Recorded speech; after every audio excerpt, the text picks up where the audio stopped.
is Argentinians are looking to propose a bill or to legislate for the acceptance of crypto for remuneration for salary, Yeah. and I think that's pretty. Again, well, Argentina, one of the, I mean, it's Argentina and Venezuela, and have these hyperinflation problems. So I think that's certainly a hugely positive move for Argentinians. I don't know how far it'll get. I don't know the politics. I know Argentina is kind of mired in these politics. I remember doing a lot of research on them a couple of years ago when we were looking. We were actually looking at some projects down there, and it it's an interesting. The food's amazing. The people are really sweet, and they're also a bit aloof. I always find the Argentinians a bit aloof, but I still, I go back in a heartbeat. But Yeah. it's interesting to see a government stance on crypto. I don't see them going down like the El Salvador path necessarily, but it's kind of a step in that direction. It absolutely is. I'd love to know how this changes remittances in their country and cross-border payments and people sending money home, because the hyperinflation has driven a lot of people out of Argentina into other countries, and they're still needing to send money back to families and stuff. And the rent scheming and money skimming off the top by the big companies on remittances payments back to home is just absurd. Like up to 30% sometimes I've heard, and you can do away with pretty much all of that. I mean, you pay 50 cents or less fees sending UST Tether on BSC. Well, I And it know. doesn't, how much is it? You can send $1 Well, million for that much.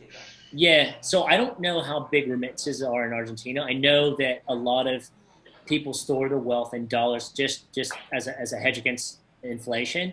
So I think for them it's just a way, and then also exports. They get screwed by exports because Right. they're or I guess it would be imports.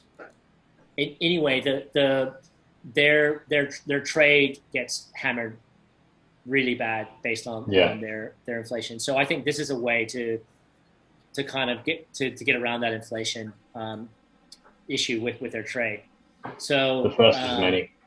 yeah, First of many countries to do it. yeah. So that's there you go. I hope that happens. I mean, again, I think Latin America. I always felt that actually, and yet to be seen, but I always felt Latin America generally would be probably the fastest uptake of crypto for several reasons. One, you look at Argentina, you look at Venezuela, but also use case outside of those um, inflationary examples is those countries are pretty rife with corruption, but they're also what I was impressed with when I was in Colombia and in Brazil is actually how sophisticated those markets are. Yeah. And so everything was kind of in place except this was kind of one of their biggest hurdles is how do they leapfrog the situation they're in, because it's not Yeah. they're it I wouldn't call, I mean, I've been to Africa too, and Africa is like definitely more developing. And so what I find that's why I think Latin America generally, and this is, I'm making a broad stroke generalization here, is generally more developed. Therefore, they're, because of the, obviously the mobile penetration and what have you, and they're more upwardly mobile. They have a bigger middle class.